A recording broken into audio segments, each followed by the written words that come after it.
doesn't.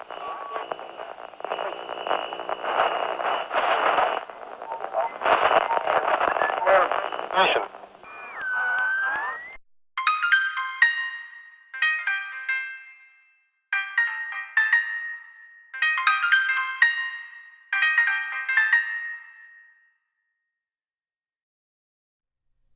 Welcome back, everybody. I'm Bjorn, and I'm going to make another pie today. The last video was such a success, I figured, hey, what the hell? Why not make another one and see if you folks can get something out of it. Today, I'm actually going to be making a custard-based pie, a pie that I've never made before. I've never actually even had it, but evidently it's a southern tradition. I'm making a chess pie. Chess like the game, not chest like chest hair or treasure chest or Chester copper pot.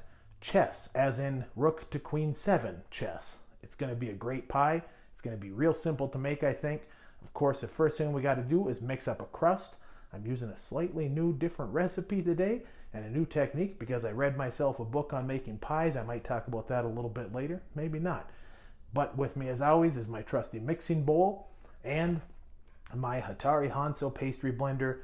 Very sharp, forged by the man himself. It gets the job done every time. So what do you say we get on into mixing that crust? Now again, just like last time, I've got 2.5 cups all-purpose flour. Something I should point out, I've actually sifted this flour by using a 1/2 cup measuring cup to put it into the 1 cup measuring cup and going from there, kind of lightly put it in. You don't want your flour packed. That's not a good thing. There we go. 2.5 cups flour. I got my salt, 1 teaspoon. I got my sugar, 1 teaspoon. Now I'm just going to kind of lightly use my hands here and mix this up. Again, you could use a whisk, you could use a fork, you can use whatever you want, it doesn't matter. We just need to incorporate it kind of nicely like that. Now a couple different techniques this time around. One, this time I've actually frozen and cubed my fat, right? I've got a mixture, 1/2 cup of butter, 1/2 cup of lard, and I'm going to go ahead and place that in there nicely. Try not to handle it too much because we don't actually want the butter to melt. We want everything to be as cold as possible. In fact, the mixing bowl itself can even be chilled. I didn't do it this time, but you can do that if you want to do that step. Then I'm going to do this, kind of coat everything, get an initial thing going. Now the book I read actually said you can mix it by hand. Not my style. I like this pastry blender, so I'm going to go ahead and blend that and speed things up for you.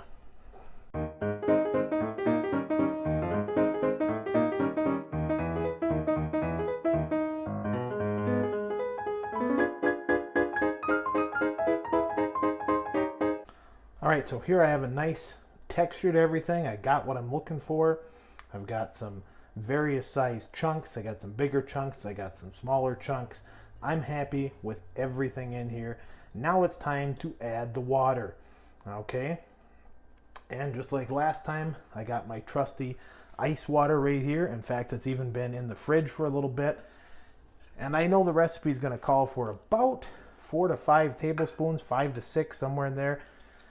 So the new technique I'm going to use, here I've actually got a 1/4 cup, aka 4 tablespoons. And I'm going to sprinkle it around here, get a nice mixture like that.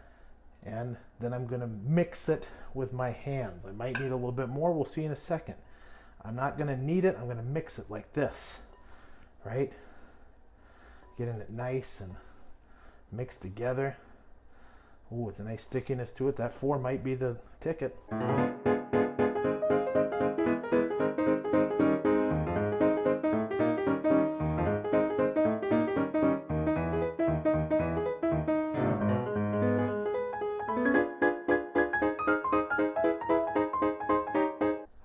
Here, as you can see, it's come together in a nice ball, right? The sides of the bowl are clean.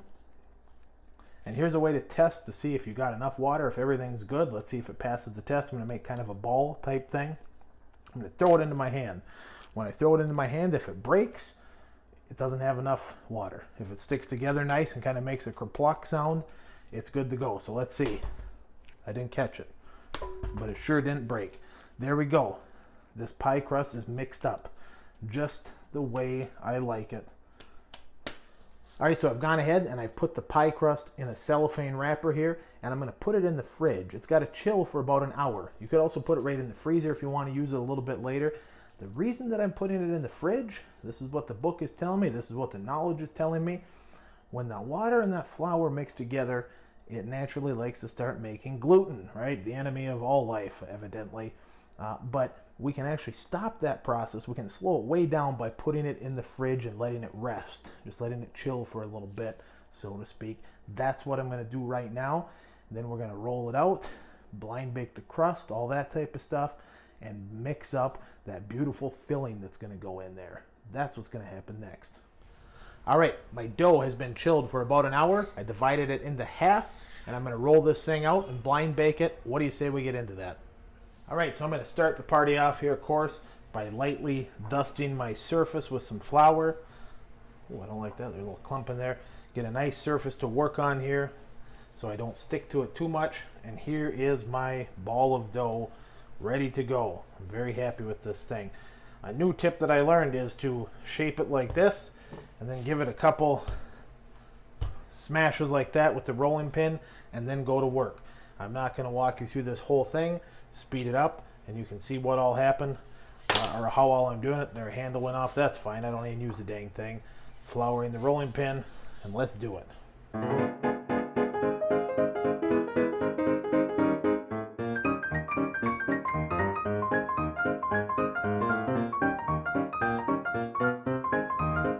Now I'm just going to place it in the pan like this, fold it open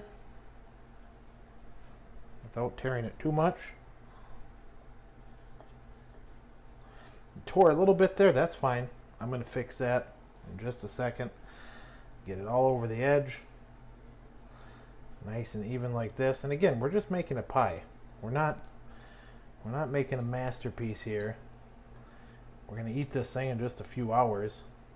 So it doesn't need to be perfect.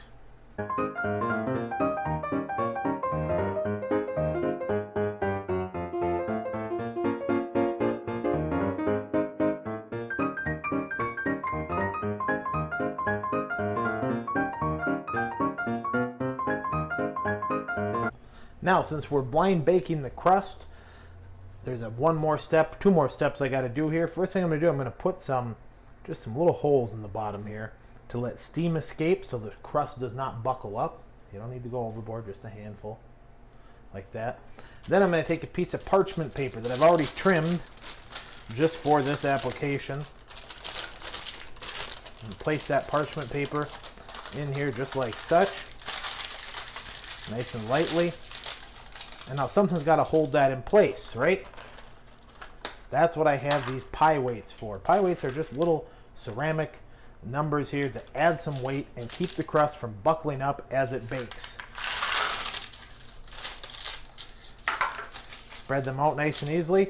And this is ready to go in the oven for about 10 to 15 minutes just to get it cooking a little bit, to firm it up since we're making a custard pie. All right, I got the oven preheating to 350, and I'm going to go ahead and mix up this beautiful filling for our chess pie. I can't wait. Now this filling has got all kinds of good ingredients in it. So many of the standard ones and one unique one that I'm going to touch on in a minute. We got a half a cup of sugar, half a cup of brown sugar. Here's what makes a chess pie a chess pie. I got a tablespoon and a half of cornmeal, about a tablespoon of flour. We're looking at 5 eggs beaten up, 2/3 of a cup of buttermilk. I'm actually using kefir. I've had good luck with that. Basically the same thing. I've got a half a cup of melted butter here ready to go. A tablespoon and 3/4, almost 2 tablespoons of lemon zest. That's going to give us some great flavor. About 2 tablespoons of lemon juice, and in here I also have 2 teaspoons of vanilla extract. The first thing I'm going to do, I am going to mix all the dry ingredients first. Get them nice and mixed together. So I'm adding the sugar, the brown sugar. I should add that was packed brown sugar. You always want to pack brown sugar, especially if the recipe says it. The cornmeal, that secret ingredient that's going to brown up and do amazing things. The flour, all right? And I'm just going to use the whisk to mix this up nicely. Now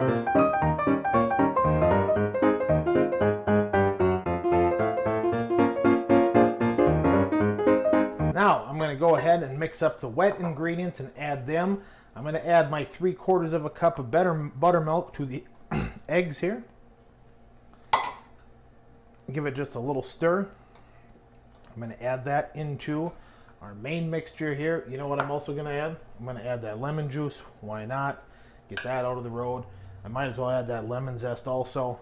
Who cares? And I'm holding off on the butter for a very, very, very specific reason. The butter has been melted, so it's a little bit warm. I don't want to add it into the eggs, or else I'll basically be making a hollandaise sauce, right? So I'm going to go ahead and add that in, like that. And now I'm going to stir and mix this up nicely. Oh, that's looking good.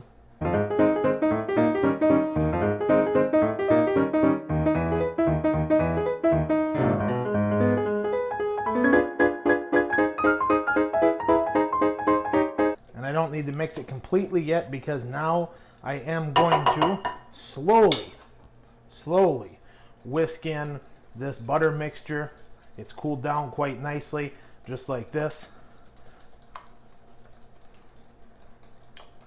because I don't want those eggs to cook quite yet.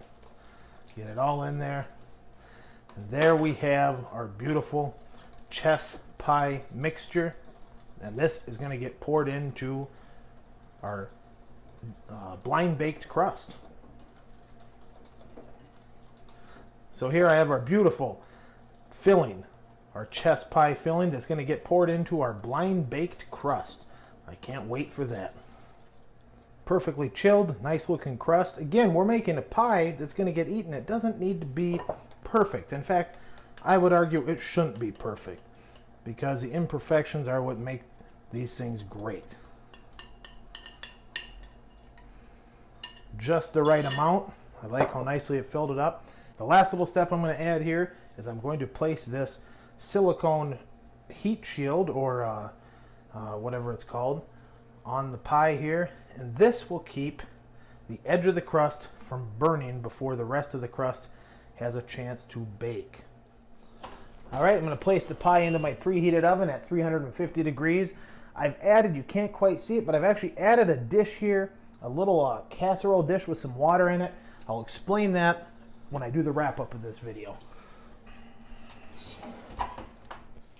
All right, there it is. The pie is in the oven, and in about an hour it's going to be done. As I've said before in these videos, when you're making a pie, you can't be screwing around and doing a lot of other stuff, because you got to keep a close eye on this thing. It could take 50 minutes, it could take an hour and 20 minutes. I don't know. I'm going to keep a close eye on the thing though.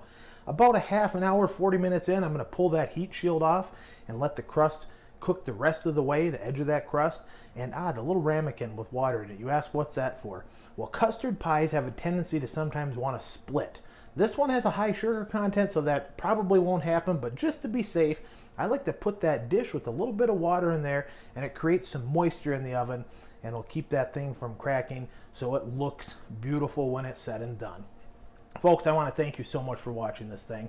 I'm not an expert on pie making. I barely know what I'm doing, but I'm doing this to show you that pies aren't something to be afraid of. It's not that hard to make. A lot of you are going to be making pies here in the next couple of weeks with the holidays coming up. You're going to run out to the store and you're going to get the pre-made crust, and they taste like shit. You don't want to mess around with that. It's a few ingredients, a little bit of handiwork, and some feel, and you will make yourself an excellent pie, I promise you. Thank you so much for watching. I can't wait to do another one of these. Until then, folks, enjoy your pie.